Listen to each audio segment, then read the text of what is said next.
Perfect. Try this again, such that we have the view I want. And I have to do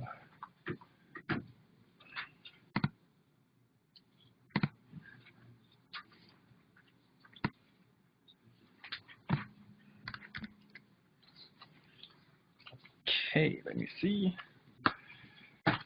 See the robot, we see me, we see the slides. Okay, cool, we're ready to go. Let me just write this up here. 169, 2, 5, 4, 3, 7, 1, 8. So, welcome, there we go again, this time not remote and not on video. Oof, this thing is bright.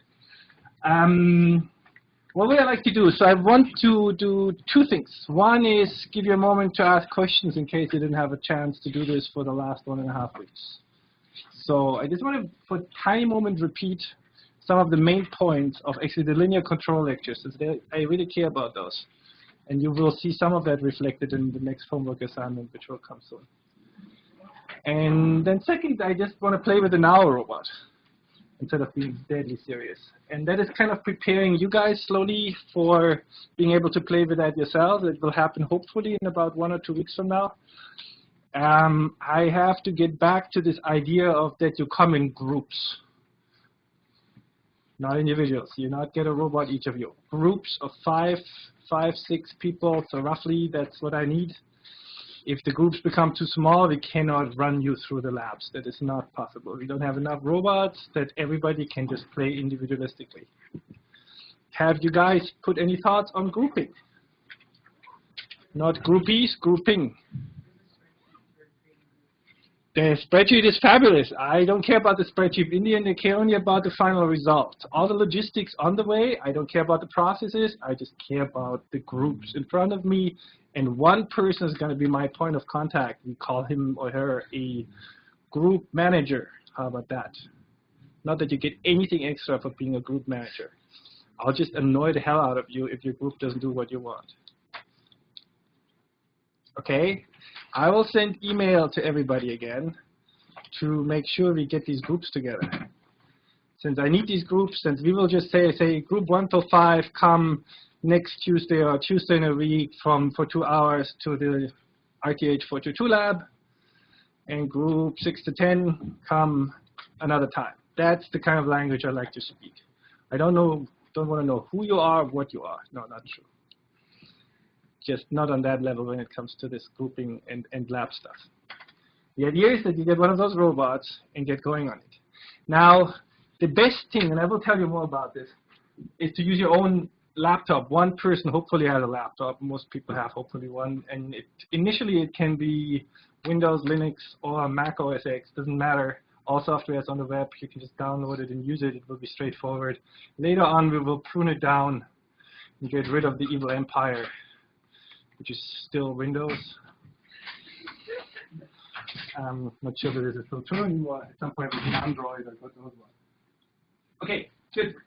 So let me get going on just recap. God, my way, robot. Don't fall over that. Push you. Good. Yes. Beautiful. What I wanted to get across with linear control theory are a few things. Point 1, we have some generic equations, x dot equals f of x, u potentially time, which is our system model of a robot. In particular, for linear control things, these things became x dot equals ax plus bu. And the process to get there was through linearization if it's a nonlinear system. Although the linearization, remember, this was what we did just 2 days ago, has to happen at a particular point. Otherwise, it makes no sense. So it's a linearization about a point. Often it's an equilibrium point if we want to do stability analysis. But in general, a Taylor series expansion is about a particular point. That's all it does. All right. we have these observation equations, and we haven't really spent any time on those so far, and we will do this later in life. They just model how we perceive the world. Basically, how our state gives rise to some kind of sensed variables or perceived variables. And sensing is a kind of raw process of getting something transformed into electrical signals or whatsoever. Perception is usually a process where you process the raw sensory signals to be more meaningful. It's a little bit philosophical, so you can choose what you want to do. But sensing is definitely correct. Perception, if you go in the world of psychology, you talk about perception, then the person will shoot you down if you just say, oh, I just got a raw pixel image value from some camera. And that actually gets in linear control. This will be something like, I see C times X plus D times U. We haven't talked about this yet. These are kind of the most generic things. Now, we talked a little bit about modeling. Today we had that silly little pendulum, which is super stupid, okay, but still quite valid in its generality. Mass, length, torque, gravity going down. Gravity is important. The exercise, basically, all these things on this very, very simple system. Now, why is this an interesting system in the end? It's boring. Not really. So every arm of the robot is a pendulum. Every link by itself is a little pendulum. So from just understanding the basic pendulum equations, you can actually often get some very basic insight about how individual joints are moving and what they should be doing. Now, so we went a little bit about modeling this for this system. First time, we did it in a more intuitive way. Then we put in some simple PD controllers. We looked at equilibrium points. It was very simple. We figured out that it's all not hard, but also not so trivial. Second round, linear control theory, we said, now we want to actually look at stability. So he put in, again, a PD controller into the system. Now we say we want to analyze a particular equilibrium point and see whether we can stabilize it with a particular controller. And again, we just use PD controls. We use more complicated controllers as time comes by. And the interesting thing is you can analyze it. You can analytically analyze it. You could actually analyze that pendulum for quite a while without even knowing which equilibrium point this thing is going to have. But then we also figured out if you put in a controller and you start discretizing the world, it was the last slide of last time. The moment you start time discretizing the world, you cannot just play with the gains of the PD controller arbitrarily anymore. You have to set them right, otherwise the system explodes. Despite there was a cool thing, you know, the arm is hanging down, it's totally happy. You put a controller on, you make it unstable. This is the dumbest thing in the universe you can just think of, you know. A goodly, nicely working system, how can you ruin it? By just adding a controller. That's the plague of control theory. You can all the time screw up a perfectly working system by just adding the wrong controller to the system.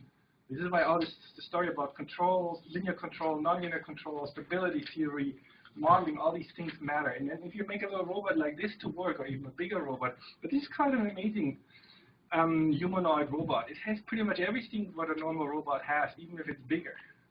Just is not as capable because of the plastic machine. But it's quite an amazing little thing. If you want to make this thing work properly, do something properly, it takes some work. In the end, what I'm hoping what I get you to do is that you will program something that it stands and balances on one foot. We'll see whether you can manage this. The good thing is it has big feet. It's much easier than doing it with your tiny little feet. If all of you have tiny feet in comparison to your body size. All right. So this is kind of linear control theory. It's the most fundamental foundation of everything which comes afterwards of control. We'll use this all the time. It becomes your standard way of living. When you work with a robot, these things matter to you all the time. Questions? Remarks? Complaints? You want to complain about it? No complaints. Okay, fine. Everything is crystal clear, so if you get homework, yes, finally. Thank you. Discrete system, why would you also take the complex value when we take into consideration the eigenvalue? Okay, why do we take it into account? Because in discrete systems, the real part and the complex part together create a stretching of the eigenvector in this case. So we have something which is alpha plus I beta. So this is the eigenvalue. And we care in this case, we have now an equation which is xn plus 1 equals alpha. No, let's not take alpha. Let's take something else. Make it gamma times xn. And we care now basically how much the system basically changes the vector length of the eigenvalue over time. For that, we have to take both components into account, the positive and the rotation point. But in the continuous system, In the continuous system, we only care about this. The rotation part is just the rotation. It's not getting any stretching. Here it does. why doesn't it have the value? We could try it out. We could try it out. Want to try it out? Just go into MATLAB, create a discrete system like this, and then basically create something which has a complex eigenvalue and see what it does. Very simple filter. And see what happens to it. You will see that in this case it will actually basically stretch the vector in an appropriate way.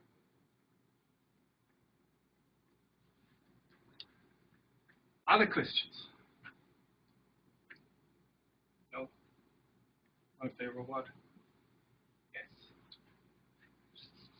Okay, fine. Let's get rid of this.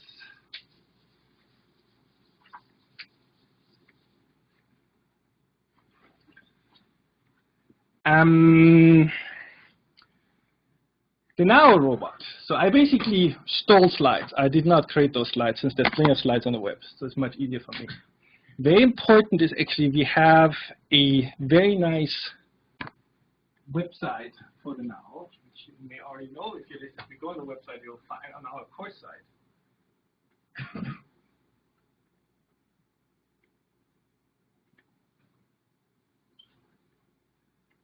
We go now. Okay. Under this website, you find a little intro video, which I make you play again. You find documentation. You find the latest software for Linux, Macs, and Microsoft. And if you go to the individual robots, so we have 10 robots. Okay, we called them all French names. We have 5 girls, 5 boys. This here is Jean. Okay, not that the thing knows how to pronounce itself. Well, we'll see when it wakes up. Calls himself Jean, but fine. And if you look at the website, actually, this is a wiki. You find every robot, you find a document, and you find also license numbers for software. In particular, you will see in a moment there's something which is Choreographe. This is French, and means, well, you can basically create motion out of that. And this is what we're going to use just to start with, since it's a nice little play tool, which makes things very easy and very happy-go-lucky. You can do things relatively quickly with that. For that, you need a license number. When you download it, you find the license number on our web page. It's 10 different license numbers. I don't care about which one you use. I don't think there's anybody who really watches how many of we use. Okay? Now, up. Hello, I'm Jean. You think My it's a girl. internet address is Your boy. 192.168.2.5. My battery is fully charged. What number did you use now? Shit. Hello, I'm Jean. My internet address is 192.168.2.5. My battery is fully charged. So good. So that is just a little thing. The moment you start off, it says only GNUC. I have no idea what that is. Nobody has explained that to me, but it tells you the IP number. That is basically the IP number on the network it gets. This thing is programmed to go, in our lab, it goes automatically on our local network, so it's fine. You don't have to worry about this when you're over there. Otherwise, it goes on UC wireless, which we tried initially. It was a total disaster. I couldn't find this. UC wireless is too big, too many routers. You need this IP number to connect it. There's two ways to connect it. This is wirelessly, which is the nice way, or wired, which I now did in order to have a decent connection. So I basically use my computer as a DHCP server and just give it a wireless number. And that's what it's doing. Change, I'm just giving it a number all the time. Okay, so let's look a little bit through the NAO slides, which I don't know so much either, but we'll figure them out together, I guess. I know the NAO at least a little bit. So, once upon a time, the NAO is a French robot. That's why they all have French names. We have to honor the French somehow. And it was founded in 2005, European company based in Paris, which is really nice. In case you want to work in Paris, that might be an employer. The idea was essentially to create a small-scale humanoid robot which can be used in various ways. The biggest thing what they want to do is to do personal assistance, but not with this little guy. The little guy is just the first step. And this is really becoming one of the most popular research and education platforms on small scales. It's particularly used a lot in robot soccer. So you can find these little things looking around. You can look at this on YouTube and see how much you like it. This must be older slides. By now, they sold at least a couple of thousand of those robots. The robots change in color over time. That shows you a little bit which version it's using. This is an older version. I think this is about a couple of years old. This is the latest version, I believe, unless they've changed color again. And it's, I think, well, in terms of success stories of robots which are sold in large quantity, okay, there's industrial robots, which we discount. When it comes to personal robots or household robots or assistive robots, this thing is, besides the Roomba robot, most likely the most successful platform. It's kind of interesting. They came kind of out of the nothing with this system and suddenly made it into the market. Why did they do this? I mean, why did they conquer the market to some extent? The Japanese have been having little small-scale robots as well for education. But somehow they really marketed it well. They didn't try to make profit from it. I'm not sure whether they're actually profitable at all. But they created actually a very decent software environment for it. So you will, when you play with it yourself, it is something you can get used to with not too much effort. And it really supports all kinds of machines, Windows, Linux, Macs, kind of the major platforms people like to use, which is very useful. And it opens people for low-level programming as well. I'm not going to talk about this a lot. I'll just glance at it. The slides have actually information for you on that. I'm not going to go through those. OK. So let's see what else do we have. So that's seemingly the development of the NAO robots. And so there are all kinds of, since 2005, it's about 8 years ago, different versions, how they got into being, more and more complicated. And yeah, that's kind of fun. So how robots usually get into being. It's kind of a bigger project. What they managed to do, they did the guts of the robot. We will see in a second what's inside in terms of just enumerating the sensors. It's a pretty decently equipped robot. It's a $10,000 robot, or maybe a little bit more or less, depending on what, which is, from a research point of view, actually very little. You know, many of our big computers with some GPUs cost close to $10,000. And they packed actually decent motors in there. There's Swiss Maxon motors and other things, which is quite amazing. They also use a lot of plastic stuff, which normal robotics people don't like, since the plastic gears at some point you strip them if you have a malfunction. That's not so helpful. But within the limits of $10,000, it's amazing what they actually created. OK, so what can the thing do? It can move. Great. It has 25 degrees of freedom. And you can start enumerating those. So we have the foot, which can move back and forth. I'm not going to do it on this thing. It has a knee, hip joint, which can go in and out. It has an arm with 1, 2, 3 degrees of freedom, then it has finger degrees of freedom. The fingers are coupled, they're not individually movable. Again, kind of like a close, like a grasping motion. We can play with this. It's not going to hurt you. Very squishy fingers. It can move its head forward, backward. I mean, it can turn it, it can nod. Can move its body forward, back and forth. I think it's roughly the degrees of freedom. Again, if you look at the web page, and also you will see this in the software interface. The software interface is nice because it visualizes and you can click on degrees of freedom and you know what they are. Okay, so this is kind of the core thing. What I mentioned, they use really good Maxim motors are Swiss motors. Swiss equals good and expensive. So they must have gotten a good price from the Swiss. But normally, so I have this one example in my life. I once built a little robot, and I had basically a choice. So how expensive should this be? I had 4 motors to put inside, so I went for US Pitman motors, which were $80. The equivalent from Switzerland would have been 4 times more expensive, $400. And the difference is essentially, in the first half year of working with the motors, US motors would have been as nice maybe as the Swiss motors, but then wear and tear sets in, and the Swiss motors will be way better. So there's gearboxes, there's the quality of the motors, and certain things cost just money, and you can do nothing about it. It has 2 cameras. Guess where are the cameras? Isn't that fun? Eyes? That's what I would think too, but no, sorry. One is here in the mouth, and I think one is up there. Kind of weird. It has 4 microphones, so I don't even know where the microphones are. Most likely one is up here. It could be that there's some in the ears. I have no idea. 2 bumpers. The bumpers are down here. These are kind of these little orange things. So if you hit against those, you will figure this out. 2 sonars. The sonars are here in the chest, so basically a proximity sensors. There's actually quite a lot of sensing in that little thing.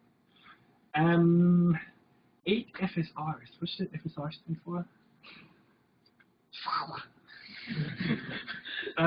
Let's see. It has basically touch sensors on the head. Actually, there's 3 sensors which give you different sensations, whether you're touching it on the front, in the middle, or on the back of the head. We'll play with this stuff. The whole idea today is playing. Okay.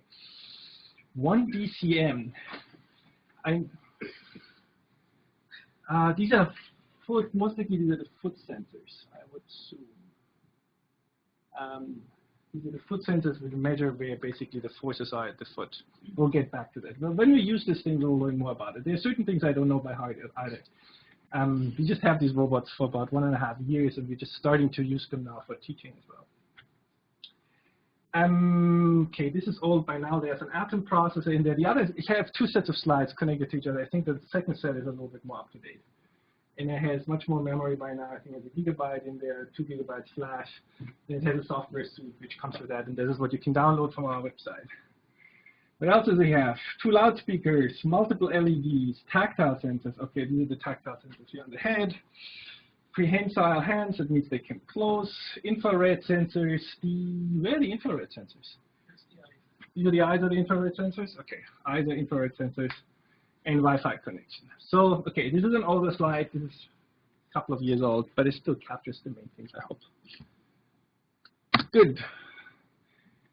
This is just a picture from the inside. It's kind of cool to see that. So this is actually borrowed from the gentleman who's been giving kind of PR talks for the NAO robot.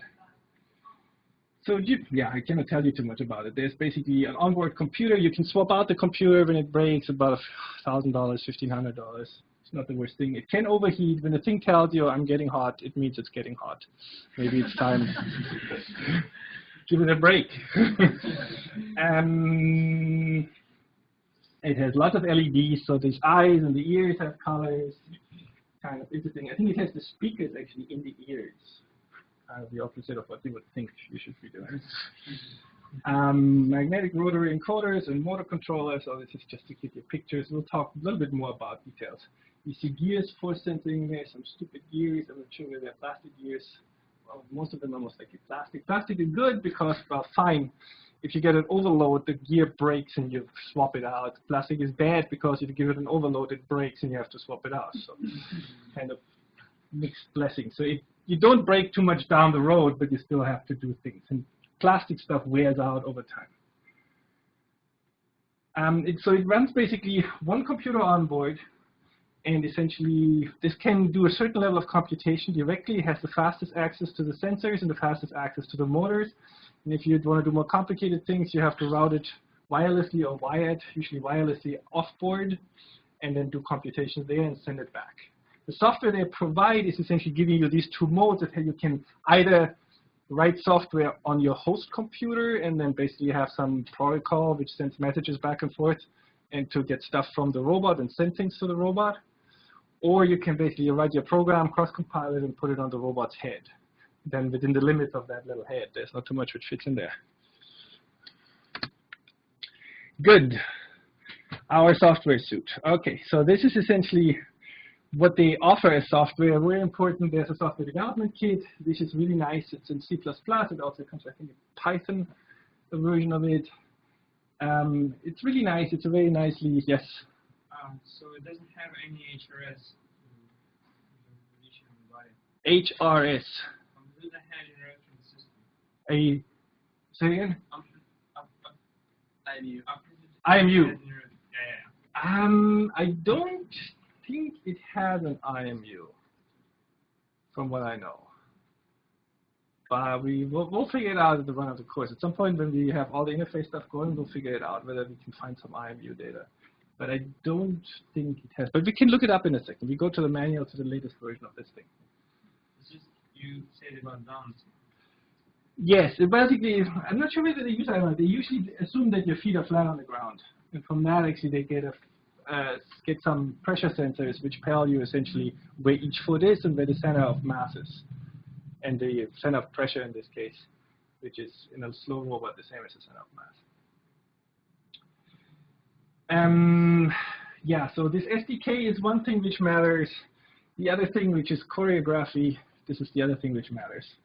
This is what you're going to use initially, and then if everything works out, we'll provide you, with the help of the SDK, a more bare-bone connection to the robot, which allows us to program it in a more normal robotics way. This is more of a, you will see, a graphical way, which is kind of nice, but it's kind of fooling you about the details about what it takes to program a robot. The simulator is, whatever, it's not so great. This monitor thing, I think they got rid of recently. Okay, what else? Many possible ways to access NAO QI. I'm not sure what the NAO QI stands for, but that's essentially that kind of software thing which is running on the NAO. And so choreography is this kind of graphics interface. Then Python and URBI are ways to connect C++ and .NET. I don't know what this is, some Windows thing. I have no clue about Windows, never want to learn about it. Okay, and you see which things are supported: Linux, Windows, Macs. So this is Windows exclusively. And they usually try to protect the robot, that you cannot really go and mess around with the very lowest level of the robot controllers, but there's actually a whole bunch of RoboCup groups which have circumvented that, let's put it this way, which also circumvents any form of warranty. But now people are fine with that. They just say, well, do what you want, just your warranty is gone. So here's some pictures of RoboCup. We could look it up on YouTube. Maybe we have time to look through this. I'm not sure how much time we have. I just want to really play with a real robot than showing you videos. Okay, fine. There are some cool things if you want to get it, which we don't have. You can actually put additional sensors on there. It looks now like Santa Claus, but it puts kind of a Hayuko laser on it, which gives you much higher quality 3D perception. And should there be something which is visible? Hey, well, I don't know how this works, but they're working currently on a bigger scale assistive robots, which is supposed to use the same philosophy as this robot, but it's supposed to be a robot which is now physically capable of doing this. This here is not physically capable of anything except supporting its own weight, and that's barely possible. What they try with the Romeo robot, they try to do something which you could actually put in your household, which could help you, which is really starting to become a personal assistant. So kind of a nice way of development. They start with a toy robot and an education robot, get their software and distribution system going, and then want to scale up. Now the Romeo robot looks like this in theory. In practice, it hasn't really come out yet. They promised that about 2 years ago, and we were all excited that it would be something like a $300,000, $400,000 robot, which again, in the world of robotics, is not such much money. This is just very small quantity productions. Looks cool, and they're supposed to be actually nice and have interesting ways of control, but we're waiting for this thing to come. Okay. And yeah, fine, you have a full range of things. There's educational communities. There's people who use it for autism research. There's people who use it for RoboCop, all kinds of things. Right. If you look at their website, this is older, it's updated, it's nice. Now let's look at the other slides, which I stole. So this is Antonio Paolillo from Rome. Fine. And that basically is, I think, a slightly more up-to-date version. C. Is there anything you know how much it weighs? 4.3 kilograms. Now they mentioned the current atom processor in there. So 1 gig RAM, not 2 gigs. I was wrong with that. Anything new? They're supporting properly 64-bit now, I believe, as well. And what else do we have? Equipped list of sensors. Now we can double check on the sensors. Loudspeakers, microphones, cameras, LEDs, encoders, gyroscopes. Okay, there we go. So we have something, 2 bumpers, 2 sonars, 2 infrareds, tactile sensors. Okay, so they're listing this more nicely. And again, if you go on our documentation website, this is the latest of the latest version. They find everything there.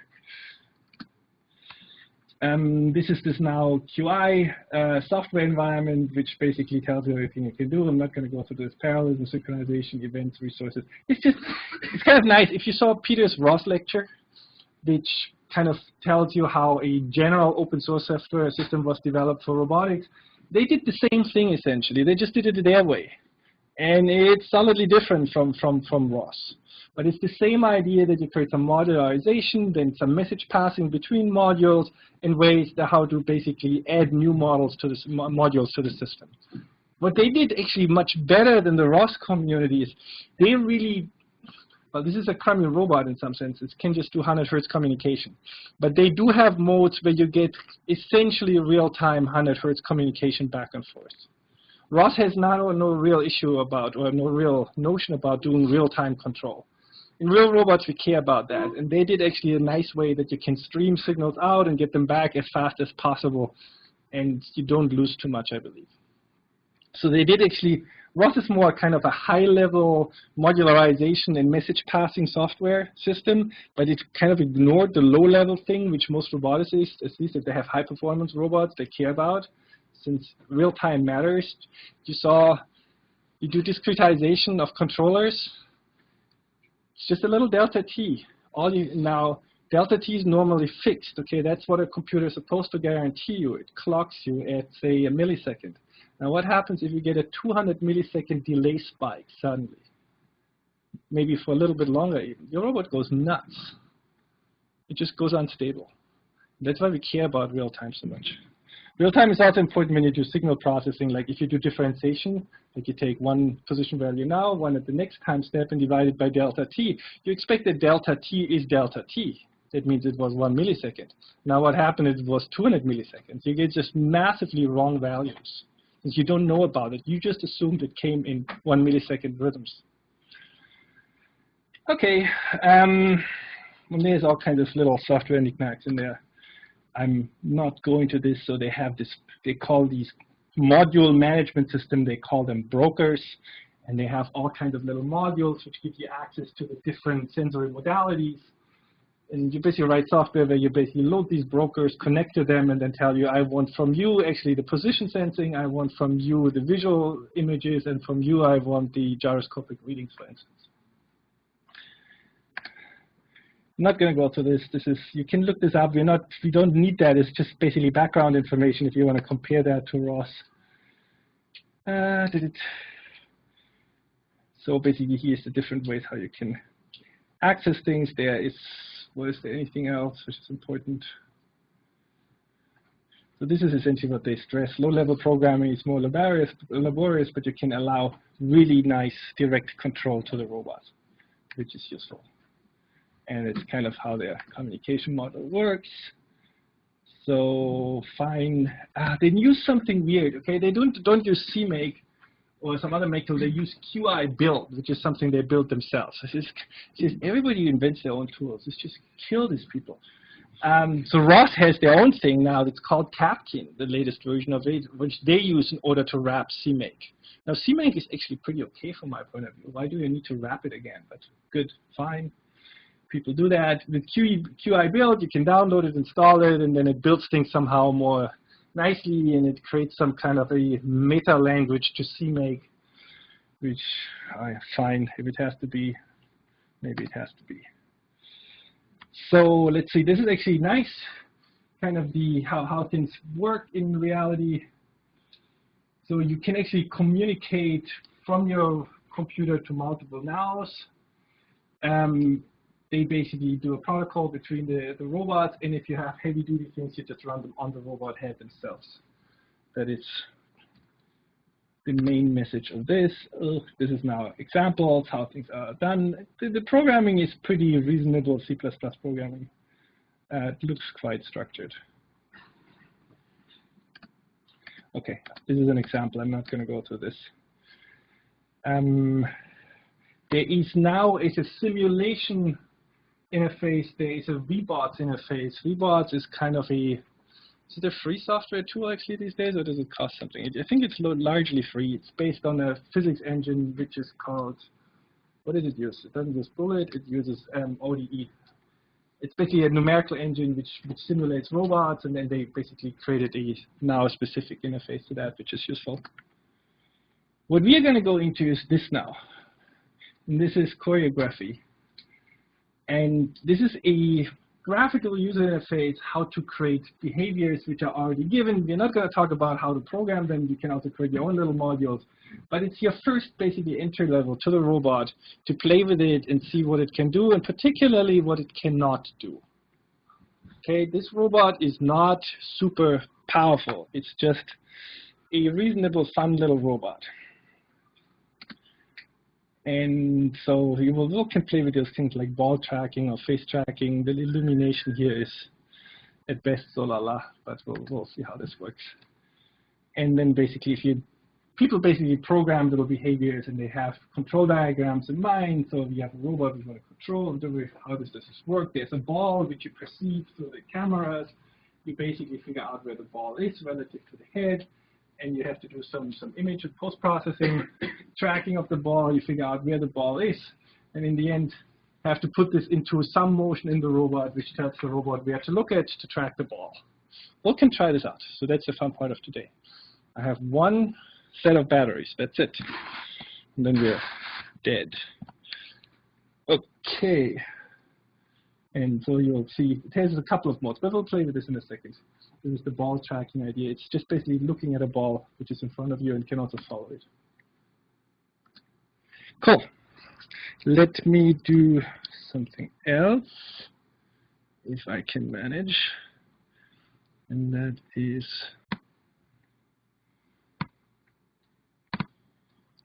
just don't want that.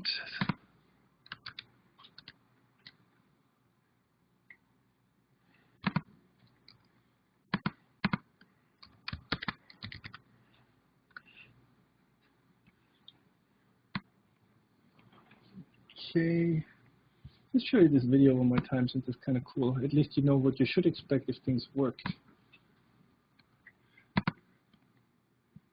And I just need to move this window over. Okay, I'm incapable of doing that? Not really.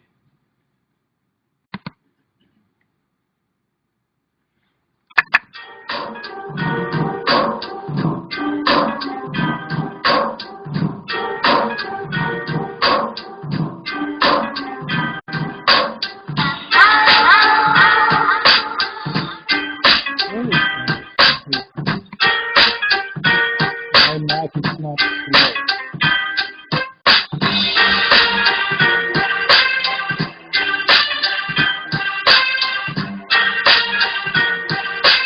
So there's some face tracking at the moment.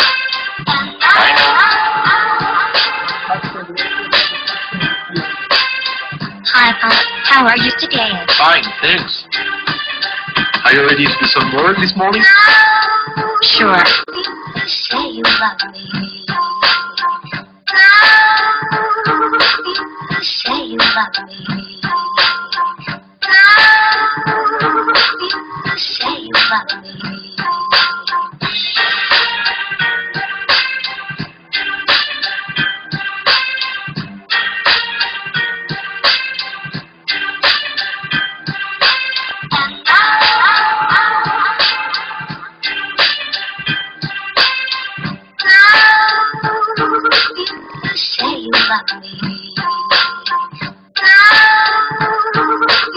Catch it. Say you love me. Too easy, my friend.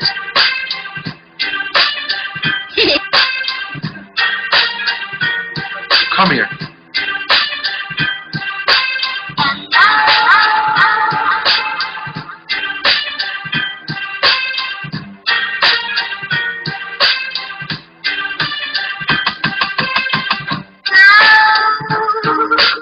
Say you love me.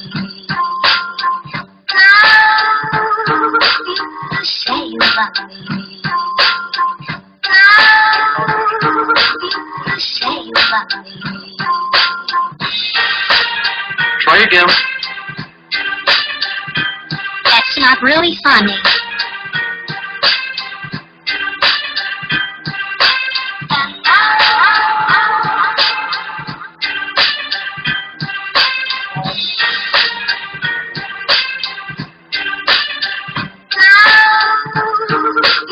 Say you love me. Say you love me. Yeah, I'm impressed. It didn't hurt. Say you, say you, say you, say you.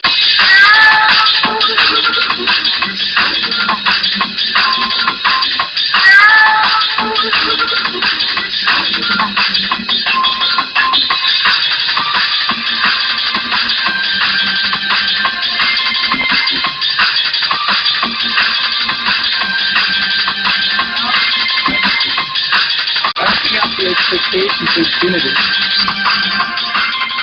And now we're going to go to reality. Let's go. Okay, so I need to get this thing over to this screen. See if this works on a day like this. In theory, it should go away and give me that interface.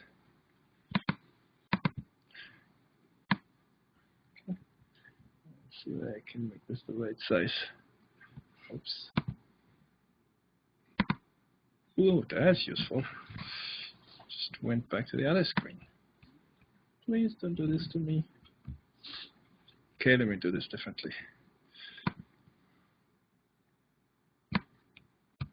Make this a tiny little window. Push it over here. And then make it a bigger window there.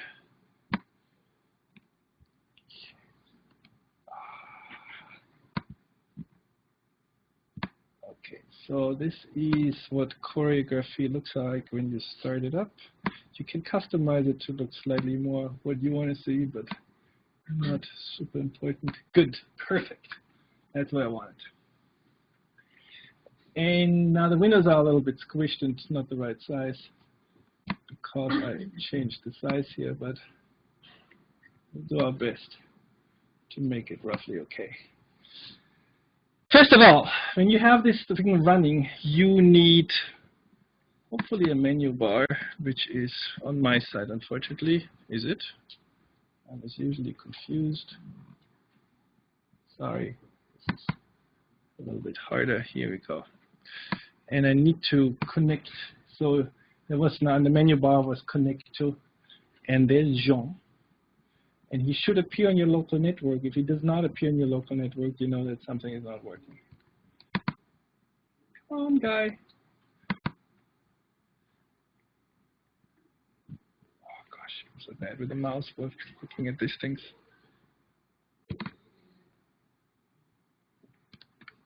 Come on. Yay! And that's you. Looking at you guys. That's very cool.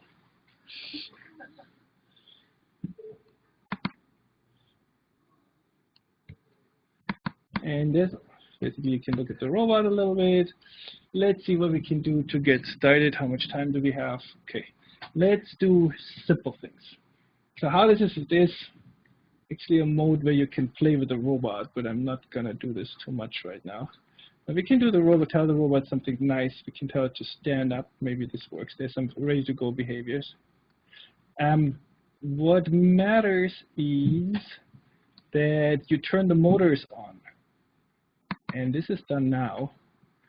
And now the motors are on. Before, when this thing was green, this button up here, it would not be moving. Now, in theory, when I tell it to stand up, it may either do it or not.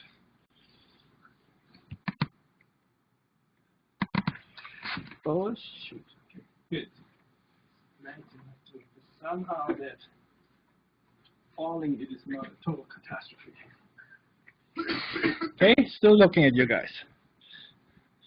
So let's do simple things. Now we have a whole bunch of little modules which you can just drag into this window, connect to the line, and get something going.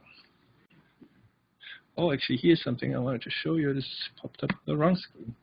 So this is actually, if you want to look in the individual degrees of freedom, it shows you what you can see. You basically click on each of these guys now on the head, and you can see the head.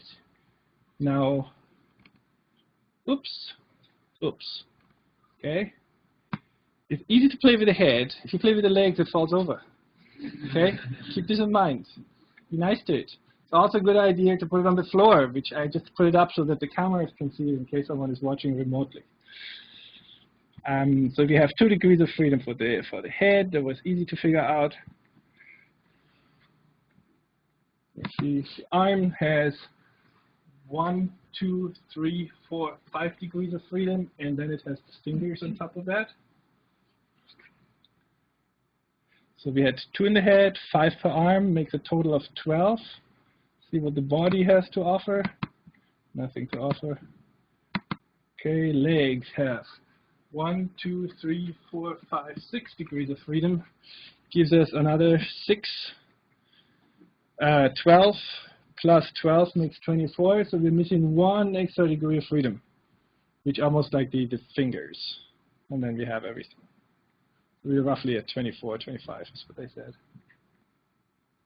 Okay, so you can play with these things. You can, again, I'm not going to do this with the legs. That's a very bad idea. I can do this, however. The elbow, how do I get you? Well, I just slide something and see what happens. Oh, yeah, that hurts.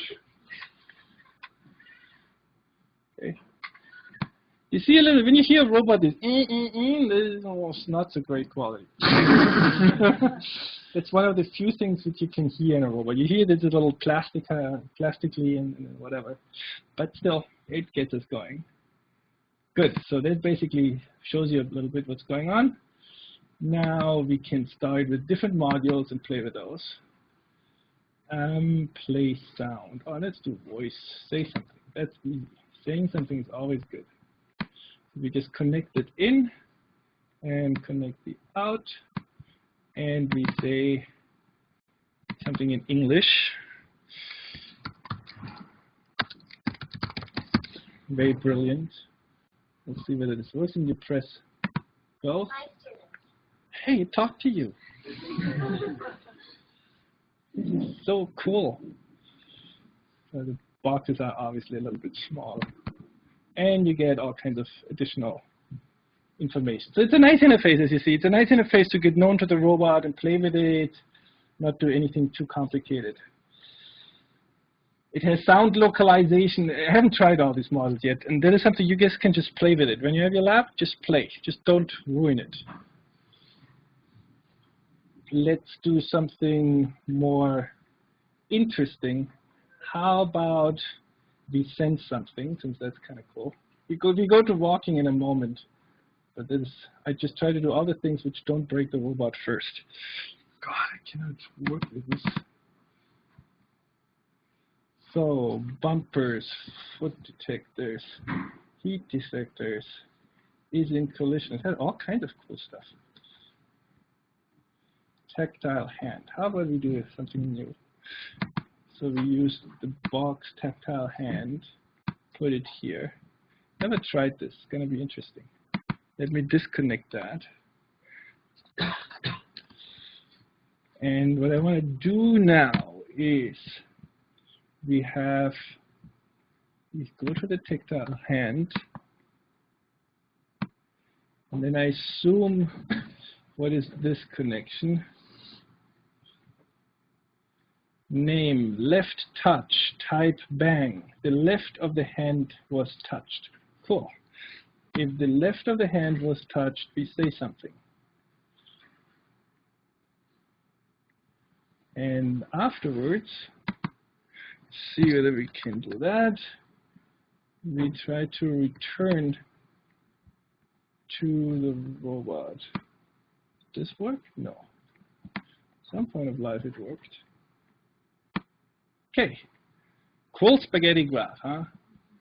Now, we download it. Now, it said the left hand. Let's see how this works. Please work. I totally improvise, okay?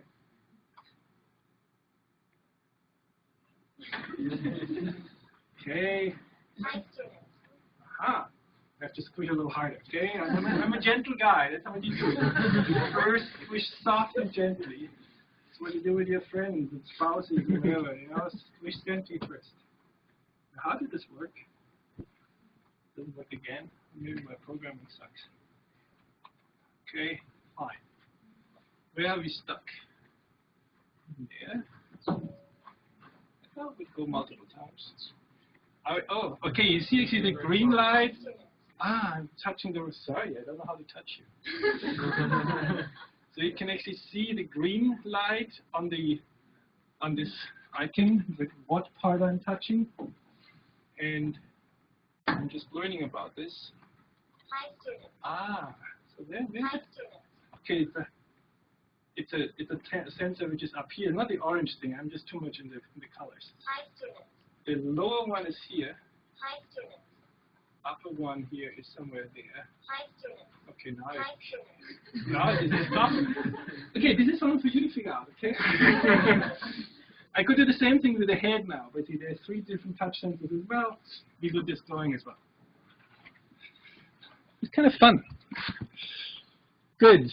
So we did a little bit of sensing. What else do we do?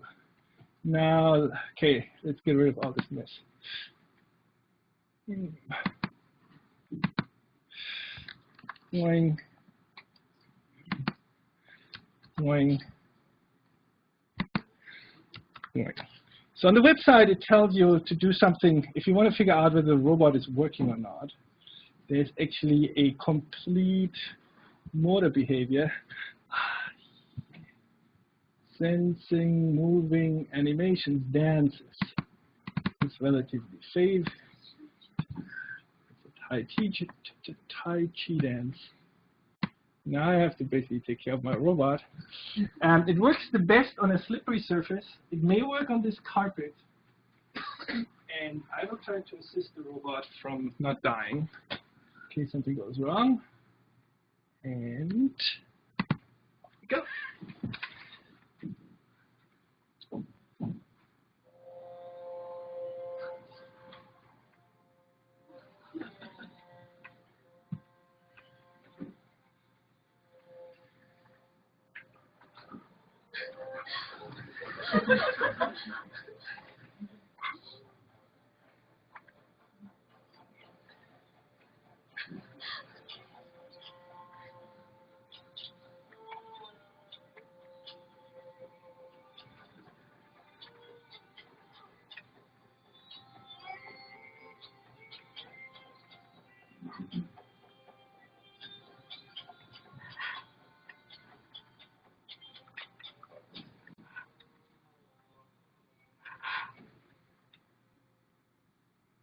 Okay, not so bad. So this is something you can always try. This is something which is given as a behavior. It's relatively complicated, but this is one way how to check out whether a robot behaves roughly okay.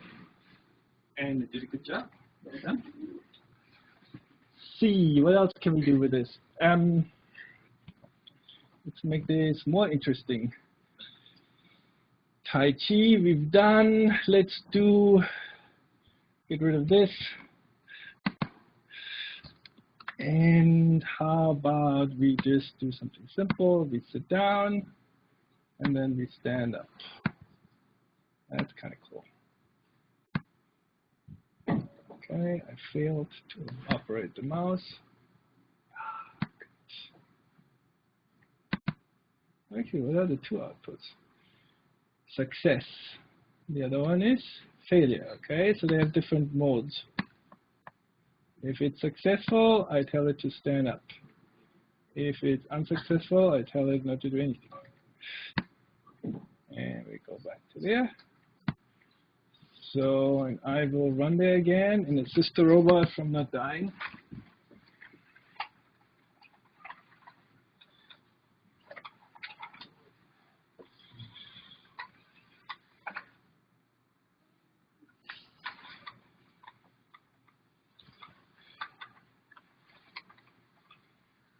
I don't want you to fall off the table. It will really inappropriate. Okay. Well done.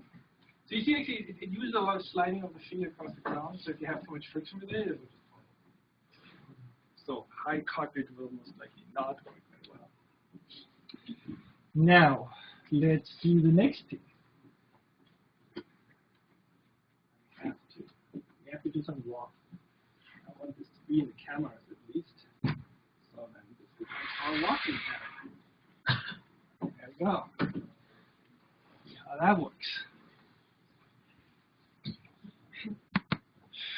Get rid of this. Now you can obviously see, you can create chains of that. I don't have as much screen space to do that properly. And you could put things together and create more complicated behavior where you have to put in the logic, what happens after the correct or bad thing. So move 2. Move 2 is pretty straightforward. Go there. Go there. Okay, sometimes you double-click this behavior. Do I get a window? Yes, sorry, it's on the wrong screen. And then you get a window, what you actually get is that script, which, I didn't want that there at all. Can I put this away? Yeah. And then you have, if you want to change the behavior, you have to click on the little tool which you see there. So right now, it basically is going to move to 20 centimeters. It's using standard units, not inches, forward. Let's be a little bit more aggressive. Oh no, 6 meters. Holy macaroni. Okay, 1 meter. I'm willing to tolerate. It doesn't go to the side. It doesn't turn. Secure move. Stop if obstacle. Sure, let's do that. Secure distance is 40 centimeters. Auto update parameters are more. Okay, good. Yeah, let's do it. Yeah. Did I do anything? No, I forgot to press the button. Fine, I'm getting nervous. Happens to the best of us. Okay, go. Did I do something? Did I download it? What am I doing at all? Okay, fine, instead of panicking.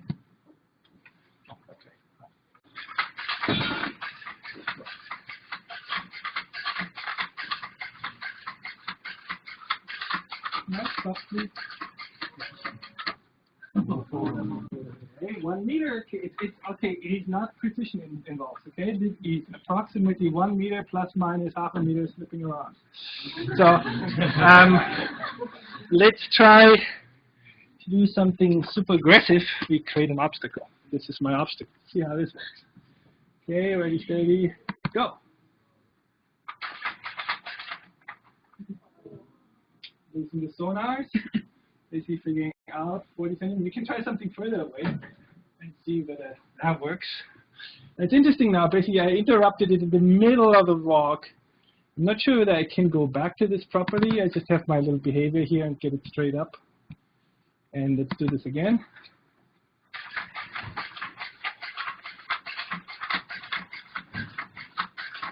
Oh, beautiful, 40 centimeters. It's nice. The French just know how to do it. Okay. Cool. So that was nice. Let's do something else. So you see, you're going to have fun for 2 hours or something like that. It's not going to be too bad. Let's do trackers. So we go increasingly a little bit more complicated. Although the walking behavior is fairly complicated. And getting this to go relatively reliable on this little robot is not so trivial. So let's do some simple sound tracker. to start going, since that's something which usually works and does not depend on lighting conditions too much. So see what this does. Do we need to do anything? Threshold to be sure of the location, 50%. Auto update, good. How about it? Now, it should not move its body at all, from what I understand. Now,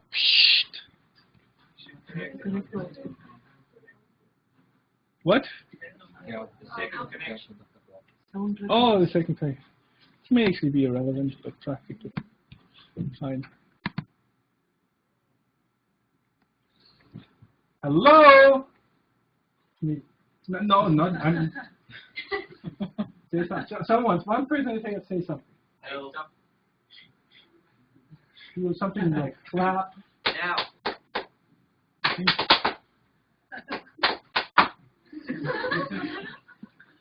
Look here.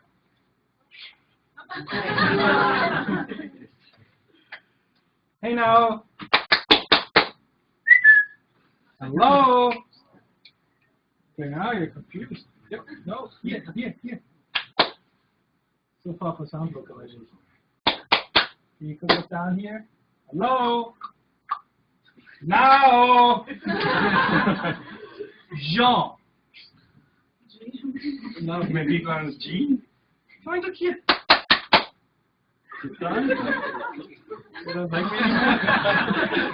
Okay, fine. Let me try this again. I'm sure this is still working. Hello? Hello?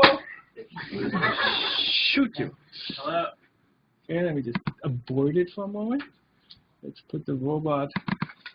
Okay, thank you. Try this again. Hello? Woo! Okay, fine. It doesn't like his name. Okay, fine. This is just what happens. Okay, sometimes it works and sometimes it doesn't. I don't quite know why.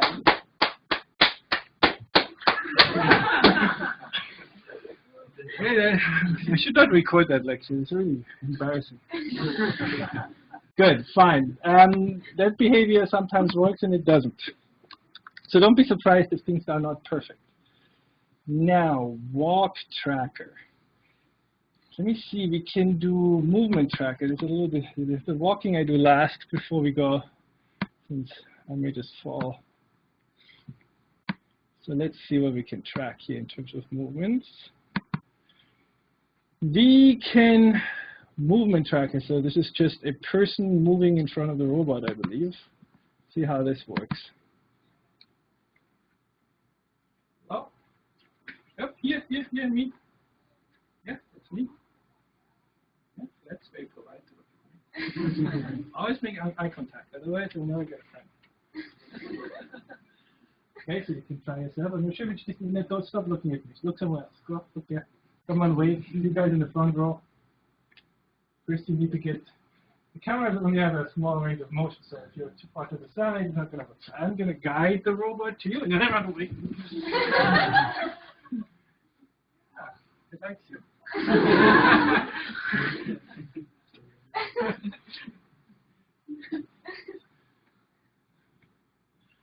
You guys are far away. just look at what the poor thing is seeing. So this is kind of give you a picture of what you can expect in life. So don't expect too much. Okay, no, it's fair. I would be confused with that many people, particularly if you're French. All right, so let's kill this and do some lasting. Let's do a walk tracker, and therefore we have to go on the floor since. Oh, we can. Let's do the walk tracker. Get rid of this.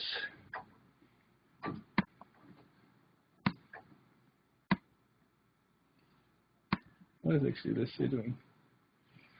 Found target. Oh, we're doing found target. Thickness and it starts tracking. Okay, and what is this here?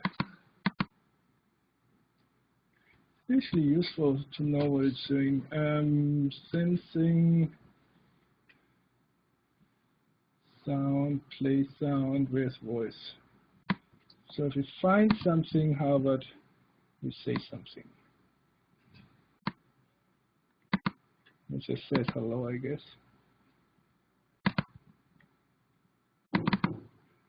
Hello. Okay, good. How do I get out of this mode again? I think I go back to this root. Gosh, I hate this nonsense.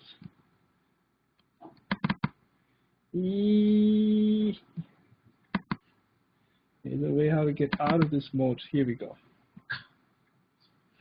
So it says something, and then if it says something, it reconnects to this mode. And I have no idea what's going to happen now.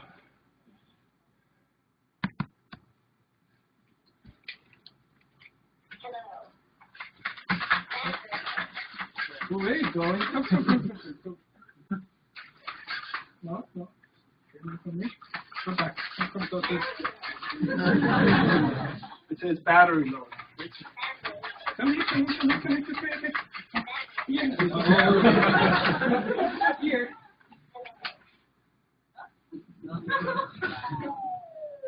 Battery low and it's shutting down. Very well timed with the course, actually. I think that's it of the robots for today. Okay, but you've got the idea of how this is going to work and what you can play with, and that you're going to have fun for them. Ideally, so what you should be doing in the meantime, groups. I'll send an email. I will start to need groups. I need everybody in a group. And on your own PCs, whatever computer you have, you should find something which runs the NAO and do it. If you have a wired connection, this works the most reliably. In our lab, because we have our own local wireless, it should be working as well. I have no idea how well it works with 5 of you at the same time. But many of you might be able to do the same thing. You just basically make your computer a DHCP server and plug with an Ethernet line the robot in. And then you have very fast download speed and very good communication without the wireless mess of the universe. Otherwise, I'll see you on Tuesday, fresh and alert. Bye.